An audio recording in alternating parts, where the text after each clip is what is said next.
vamos a tener menopausia, porque es una fecha, o sea, es un año sin regla y que no se asocia a otros cambios y que es pues por el deterioro de los ovarios, ¿no? Que ya no tienen esa producción de estrógeno.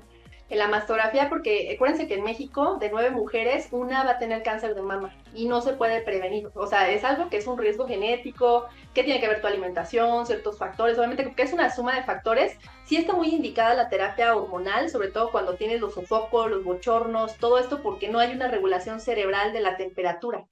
¿Cómo se encuentran? Bienvenidísimos aquí a Creciendo con Ara Rangel. Hoy hay que poner muchísima atención. Todas aquellas mujeres que estemos ya llegando a los 40, 40 y más y que nos han venido asustando respecto a la menopausia, me sumo a esta lista, hay que poner atención. Tenemos a una gran ginecóloga que nos va a platicar de esos mitos, de esas realidades, de esa forma actual en la que podemos sobrellevar la menopausia, la perimenopausia, estos procesos previos a llegar al término de nuestra menstruación y también lo que viene después de, en temas hormonales, en la forma en la que emocionalmente nos llegamos a sentir y todo lo que involucra en estos cambios físicos del cuerpo y sobre todo si estamos acompañadas en este proceso de alguna pareja, de los hijos, en fin, ellos también tienen mucho que ver en este acompañamiento. Así es que quédate y vamos a empezar con esta entrevista.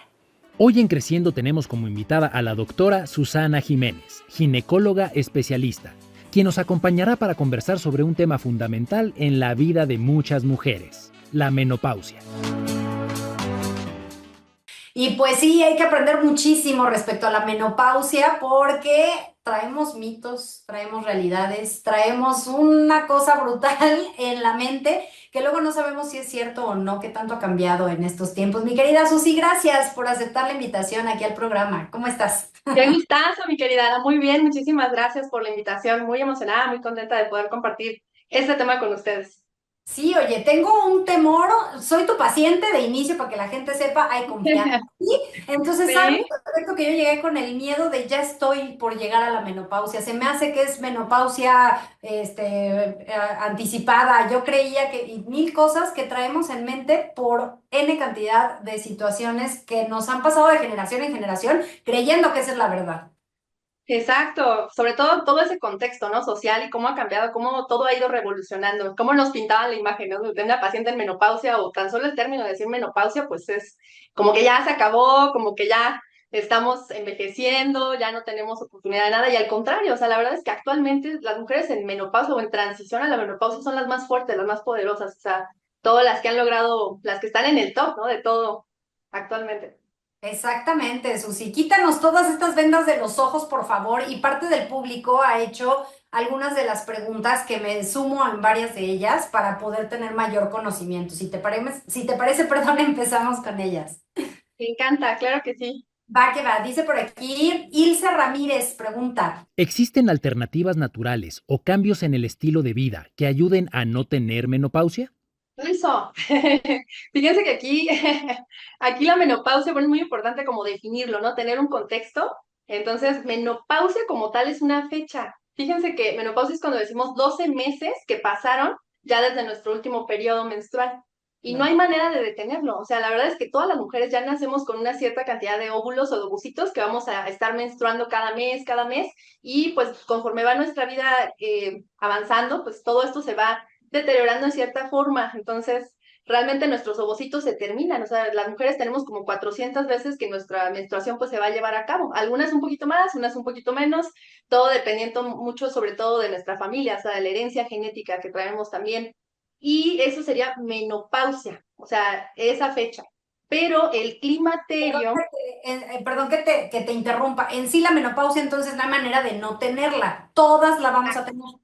todas vamos a tener menopausia, porque es una fecha, o sea, es un año sin regla y que no se asocia a otros cambios y que es pues por el deterioro de los ovarios, ¿no? Que ya no tienen esa producción de estrógeno. Pero entendamos que hay una etapa que se llama climaterio. Entonces, climaterio o transición a la menopausia son todos estos años que rodean ese periodo, esa etapa final que es como tal la menopausia. Entonces, climaterio viene de climater, que son como dicen escalones o peldaños, quiere decir climater. Entonces, es como pues toda esta transición, todo lo que vamos a estar pasando para empezar a adaptarnos. No es que sea súbitamente de que ya el ovario dejó de producir de un día para otro, ¿no? pero pues toda esta etapa viene llena de cambios, llena de ciertos, pues sí, temores, ciertas cuestiones. Claro. Entonces, con todo esto, pues sí, esos síntomas los vamos a poder ayudar a que lo transitemos de una manera diferente. Ciertos cambios en el estilo de vida sí nos van a ayudar a que ese climaterio o transición a la menopausia lo pasemos de una mejor manera, pero Ok, no lo podemos evitar al 100%. claro. ¿El climaterio y la perimenopausia es lo mismo?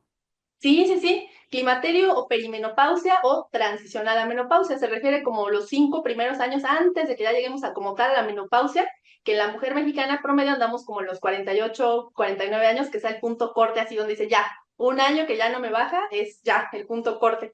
Y todavía otros 5 o 6 años después. Entonces, todo ese periodo puede durar hasta 8 o 10 años, imagínate. No, bueno, no, qué horror.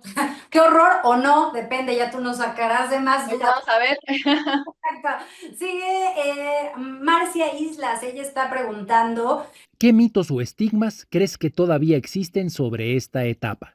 uy, creo que muchos. Sí, todos, ¿no? Todos, todos. O sea, empezamos ahí con todo el estigma social, ¿no? Que dicen, bueno, estás menopáusica, estás hormonal, ¿no? Empezamos con ciertos cambios, pues en el humor, ciertas cuestiones, entender que todo esto, pues realmente no es que una persona decida o elija que está transitando, pues por toda esta etapa, ¿no? O sea, es una etapa que va siendo como muy gradual, que es poco a poco y que todo entendamos que es porque los estrógenos son la hormona maestra de las mujeres, es como la hormona girl power, decimos, porque es la que nos va a mantener siempre pues fuertes, nos va a mantener los huesos fuertes, el metabolismo óseo, nuestro corazón en protección, es decir, para que no nos den infartos, nos van a mantener la piel pues tersa, ¿no? Nuestras características sexuales femeninas, es decir, pues la cadera, la cintura, o sea, todas esas cuestiones dependen de los estrógenos.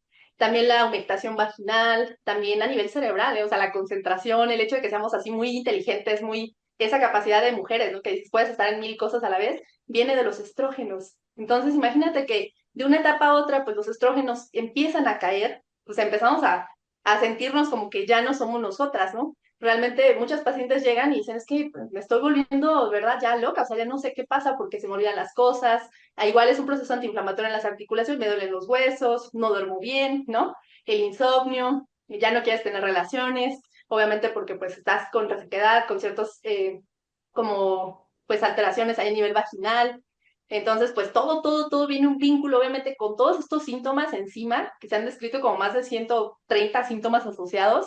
Wow. Imagínate, o sea, pues claro que mentalmente estamos buscando, ¿no? O sea, ¿dónde estoy? ¿Cómo, qué está pasando? Y pues obviamente la sociedad te juzga, no te entienden, no cómo puedes expresar, ¿no? Todo lo que estás sintiendo en ese momento. Claro, y de una manera despectiva, como tú lo acabas de decir, ay, está hormonal, déjala, ay, anda en la menopausia, ya está menopáusica. Exacto. Dices, espérate tantito, ni yo sé qué me está pasando. Exacto, totalmente, así es. Es correcto. Seguimos con la pregunta. Jessica Mondragón dice, ¿Qué chequeos médicos son importantes antes, durante y después de la menopausia? Súper importante, qué bonita pregunta. Fíjense que es muy importante que después de los 40, todas estemos muy pendientes con las mastografías. Es punto número uno. En la mastografía, porque acuérdense que en México, de 9 mujeres, una va a tener cáncer de mama y no se puede prevenir. O sea, es algo que es un riesgo genético, que tiene que ver tu alimentación, ciertos factores, obviamente que es una suma de factores, pero quien tenga una carga genética, pues lo puede desencadenar finalmente. Entonces no hay como una manera 100% de prevenirlo, pero sí lo puedes detectar a tiempo.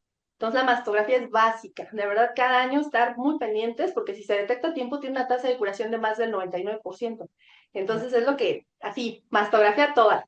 Otro estudio es la densitometría ósea, que es para ver cómo está pues nuestra cantidad de calcio en los huesos.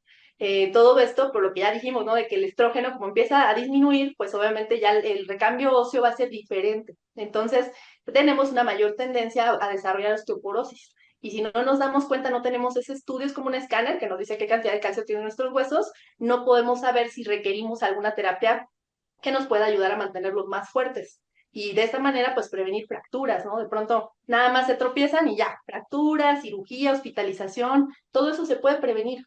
Ajá. Y otro estudio muy importante, obviamente, sería nuestro papá Nicolau. No lo dejemos de lado, es muy importante porque todas las mujeres, o bueno, hombres y mujeres, somos portadores. Más del 90% de la población tiene el virus de papiloma humano.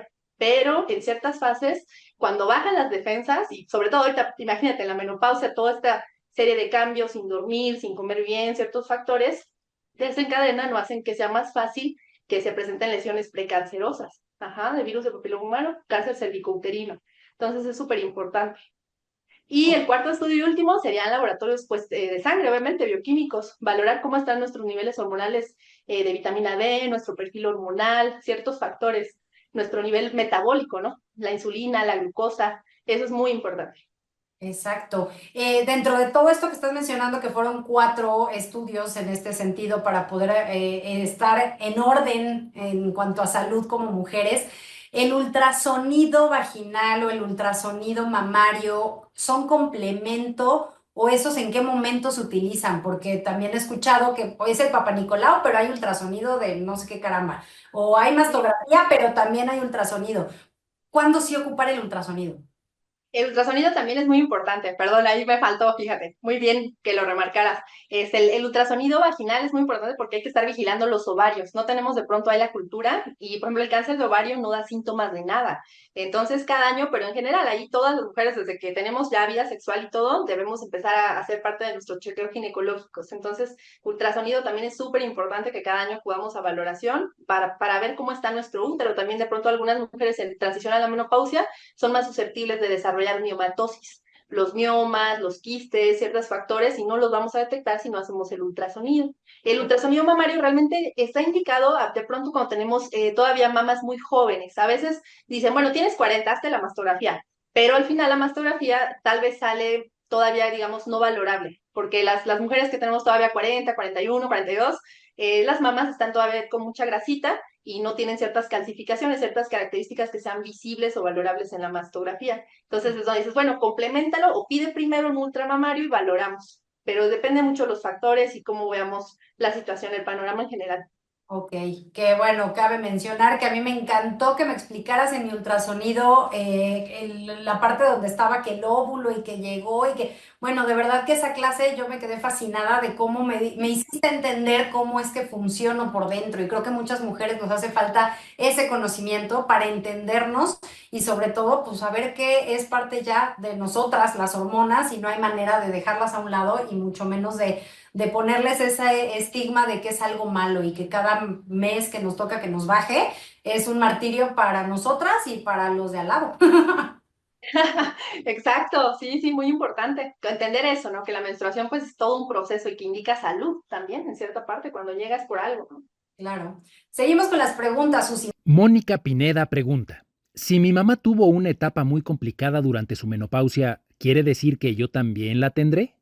Fíjate que eres susceptible. Sí hay muchos estudios que como que tienen relación ahí con la genética. De pronto traemos cierta carga genética, hormonal, y mucho tiene que ver cómo es que vamos a qué edad vamos a nosotros desarrollar nuestra etapa de climaterio, de transición a la menopausia. Muy probablemente si por ahí preguntarle a mamá, oye, ¿a qué edad empezaste tu menopausia, tu transición a la menopausia? Si fue muy temprana, sí tenemos ese riesgo de que nosotros también tempranamente empecemos. Oye, fue tardía hasta los 50 y tantos, yo ni cuenta me di, muy probablemente también, pero la verdad es que sí podemos empezar a influir con ciertos factores de nuestros hábitos. Entonces, desde ahorita, o sea, empezar a cuidarnos, empezar a meterle al ejercicio, una buena alimentación, suplementarnos, eso nos va a ayudar a que la transición a la menopausia no sea tan mala o tan dolorosa como fue para nuestros antepasados, ¿no? O sea, realmente nuestras mamás, nuestras abuelas que lo sufrieron o que muchas veces se aguantaron, ¿no? Porque era parte de ese tabú de, pues es tu etapa y te aguantas y, ¿no? Claro. Actualmente ya no. La verdad es que sí podemos hacer un pequeño cambio, con un gran cambio, con pequeños ahí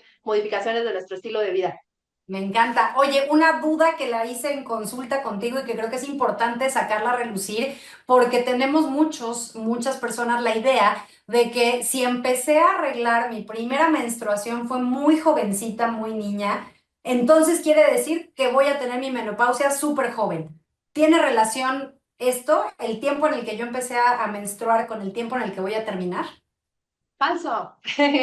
No, falso, falso. Esa es una creencia también que dicen, pues ya empecé súper chiquita, ya, seguro que ya a los 39 40 yo ya dejé de arreglar, y la verdad es que no. La función ovárica realmente no la podemos predecir como tal, no, no tiene una relación directa a qué edad empezamos nuestra primera menstruación, si fue tardía o fue temprana. Tiene mucho que ver sobre todo pues la función celular y la función hormonal de cada paciente. Ujú. Ok, perfecto. Vámonos con la última pregunta. Dice Rosa. Tengo 46 años y comencé a experimentar insomnio, irritabilidad y sofocos intensos. Al principio pensé que era estrés, pero al visitar a mi ginecóloga me confirmó que estaba en menopausia y me recomendó una terapia de reemplazo hormonal. ¿Es seguro hacerla? Fíjate que es muy segura la terapia de reemplazo hormonal, que llamamos, es una terapia que lleva pues hormonas, ¿no? En ciertos factores, en ciertos niveles, pero tenemos que hacer una evaluación muy importante. O sea, realmente no es que a todas nos quede la terapia de reemplazo hormonal. Tenemos mucho tabú, mucho miedo de pronto, es que hormonas, no, ya me van a subir de peso, me van a alterar todo. La verdad es que no. Sí está muy indicada la terapia hormonal, sobre todo cuando tienes los sofocos, los bochornos, todo esto porque no hay una regulación cerebral de la temperatura. Si ya no tengo mi estrógeno, lo que decíamos, el estrógeno ya no está llegando a nivel cerebral, ya no está haciendo esa función de regulación térmica que teníamos normalmente, sí nos hace falta un poco, pues, suplementarlo, pero en dosis muy pequeñas y también escoger muy bien a la paciente. Entonces, hay que valorar muy bien los factores. Siempre pedimos un riesgo cardiovascular. Tenemos que valorar cómo está tu riesgo cardiometabólico, es decir, pues sí, laboratorios, porque si de pronto tú inicias hormonas en una paciente que no sabes, no tiene mastografía, entonces no sabes si tiene riesgo, ¿no? De cáncer de mama, de pronto mucho mito también de las hormonas dan cáncer, falso. Es falso, o sea, realmente sí se indican, o sea, bien indicadas, no tendría por qué relacionarse, pero hay pacientes que ya tienen predisposición, que ya tienen alguna lesión, y si tú le das hormona y no sabes, no le estudiaste, no le hiciste mastografía, sí lo vas a detonar y vas a alimentar ese cáncer. También en ciertas pacientes, por ejemplo, tienen riesgo cardiovascular elevado, o sea, sus colesteroles altísimos, tienen algún factor ahí, hipertensión, obesidad, tu familia directa tuvo trombosis. Entonces, si tú le das hormonas, sí está un poquito como que aumentas el riesgo. Entonces, la verdad es que ahí no estaría indicado si tienes algún factor así, bueno, hay que individualizar obviamente a la paciente, pero si tienes ciertos factores, es mejor iniciar una terapia no hormonal. Actualmente tenemos también terapias no hormonales similares que nos van a ayudar a mejorar también esos cambios. Ok, Susi, esta pregunta es personal. Si durante mucho tiempo de mi etapa reproductiva y demás usé anticonceptivos, tomé pastillas anticonceptivas, ¿tendría alguna situación de complicación para este momento de la perimenopausia por todo el ajuste o desajuste hormonal? No, la verdad es que no. Actualmente, de hecho, ya se han visto beneficios de la terapia hormonal y de los anticonceptivos. Por ejemplo, a ciertos anticonceptivos, dependiendo, obviamente, individualizando los casos, pero incluso es protección ovárica, es factor protector para cáncer de ovario, factor protector para cáncer de endometrio. Entonces, sí son diferentes por las dosis, pero no tiene relación. O sea, el cuerpo en su momento lo metabolizó, todo se limpió y actualmente, pues no es como que sea un riesgo acumulado, ¿no? Actualmente. Ok, actualmente, ahorita que estábamos hablando de los anticonceptivos y demás, el famoso DIU, que digo, creo que es el comercial El Mirena o no sé, pero ese tipo de DIU que ya trae hormonas, ¿tiene que ver para ayudar a esta situación hormonal de la menopausia o es totalmente diferente? Es diferente. Realmente el DIU hormonal sí se utiliza frecuentemente, sobre todo porque de pronto cuando tenemos la transición a la menopausia viene mucho desajuste en cuanto a los cambios de los ciclos menstruales. Es como la primera, así, foquito amarillo de que algo empieza ya a fluctuar nuestros ciclos, ya la periodicidad se empieza a perder. Me baja 2 veces al mes, o oye, no me bajó, ya me bajó, pero me baja 10 días, 20 días sangrando. Entonces, ciertos factores es por ese ajuste hormonal y nosotros utilizamos el dispositivo hormonal local, o sea, dentro del útero, solamente pues para controlar de pronto cuando tenemos esos sangrados muy abundantes, mujeres que ya tienen incluso anemia o manejo de los miomas o alguna hiperplasia endometrial, un crecimiento dentro del útero que está creciendo además las glándulas, podemos utilizarlo, pero no tiene una relación a nivel sistémico, a nivel de todo nuestro organismo. O sea, el efecto hormonal va a ser únicamente dentro del útero para el control de sangrados, pero no a nivel periférico para beneficio, digamos, de una terapia hormonal sustitutiva. Ok. Susi, ¿qué pasa o hasta dónde podemos saber que esos sangrados que ahorita estás mencionando, qué pueden ser un poco los síntomas que ya te están avisando de ya no tardas, ya vas para allá, estás rumbo a la menopausia? ¿Cómo saber que sí efectivamente es un sangrado parte de esto y no una situación de alguna patología que pudiéramos llegar a tener por un sangrado excesivo? Exacto. Ahí lo más importante es un punto muy interesante, mi querida Ara, porque justamente cuando empezamos con esos cambios, esas fluctuaciones, es un foquito amarillo de acércate a Gine, urge una valoración, es lo primero. Ya cuando nosotros valoramos en consultorio, dependiendo pues todos los factores que vemos, obviamente, todo el historial, valoramos por ultrasonido, los ovarios, el útero, podemos descartar ciertas patologías y también obviamente valorando los perfiles hormonales, los laboratorios, ya podemos decir tranquila, es parte de la transición a la menopausia o decir, oye, tienes miomas, tienes pólipos, tienes hiperplasia endometrial, tienes algún factor ahí o ni Dios lo quiera, ¿no? Algo ya más grave, o sea, un cáncer, alguna cuestión que no tenemos, que no se había detectado y se puede detectar hasta ese punto donde estamos con los sangrados irregulares. Uh-huh.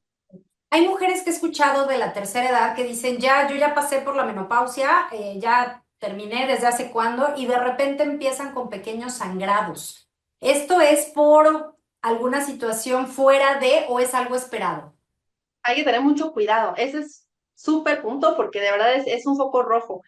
Justo cuando ya cumplimos un año entero de que ya no me bajaba mi periodo y empieza, pasaron años, una mujer de 70, de 80 y empieza con goteo, aguas. Puede ser muy probablemente algo en el endometrio, es decir, algún crecimiento glandular, alguna cuestión. Siempre tenemos que descartar que vaya a ser una patología maligna. Entonces ahí siempre acercarse porque es muy importante tomar una biopsia. Es así una indicación puntual de que ya después de que tuviste un año completo sin reglar y viene otra vez goteo, sangrado, manchado, hay que hacer una biopsia endometrial para estudiar y descartar que vaya a ser alguna otra cuestión. Digo, no siempre se trata de cáncer como tal, descartarlo, o sea, siempre tener mucho cuidado. Hay crecimientos en las glándulas dentro del útero.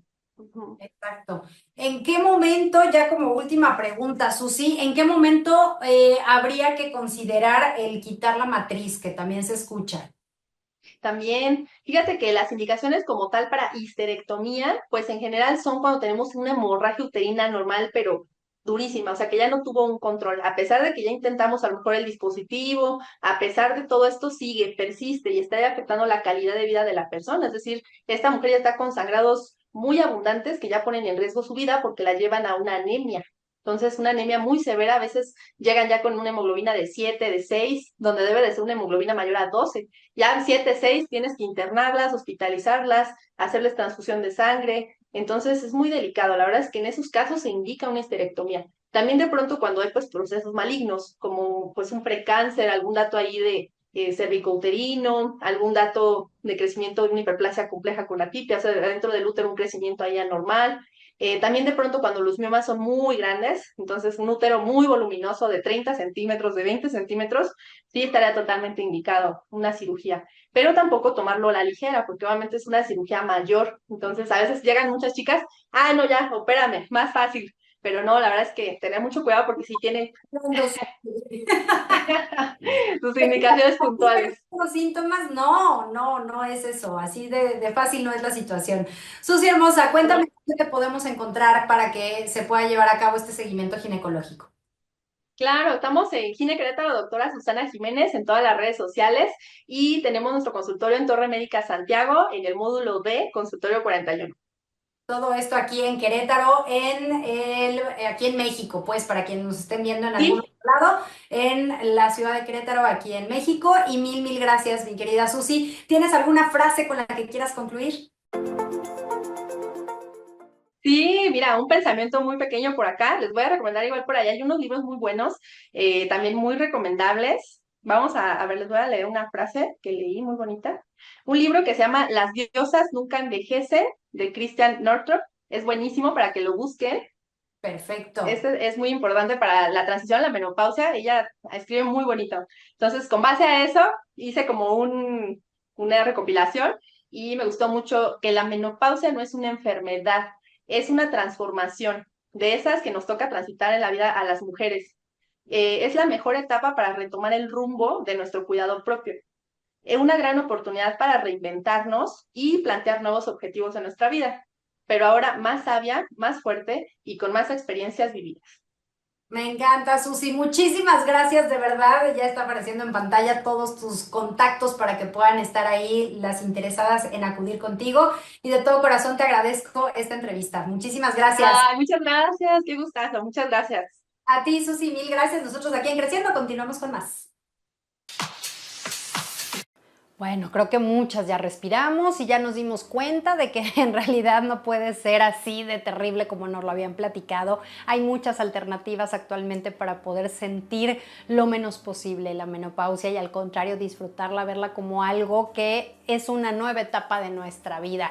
Ya ahí están las preguntas que ustedes realizaron. Mil gracias a todos los que se han sumado a través de nuestras redes sociales, quienes ya forman parte de la comunidad de Creciendo con Ara Rangel en YouTube y están ya con la campanita activa ahí para que cada semana les vaya diciendo que ya subimos un nuevo capítulo y ahí se quede instalado y puedan hacer llegar sus comentarios. Está apareciendo en pantalla justo las redes sociales donde nos encuentran y también nuestra línea de WhatsApp directamente de forma personal. Les respondo y rápidamente vamos a leer algo de lo que ustedes nos han enviado. Tania Pérez nos dice: vuelvan a hablar sobre tanatología. Perdí a mi papá hace poco y estoy en ese proceso. Por supuesto que sí, Tania, y de todos modos te dejamos aquí nuestras líneas telefónicas para poder acompañarte en este proceso. Luis Méndez: hay temas que son muy amplios para tratarlos en un solo programa, como el del embarazo que subieron hace poquito. Muchísimas gracias, Luis. Sí, de hecho, si se dan cuenta, hay algunos que están invitados repetidos para poder continuar con esos temas tan extensos. Y bueno, el día de hoy ya llegamos al final del programa, pero los esperamos en la siguiente semana aquí, por supuesto, en Creciendo con Ara Rangel.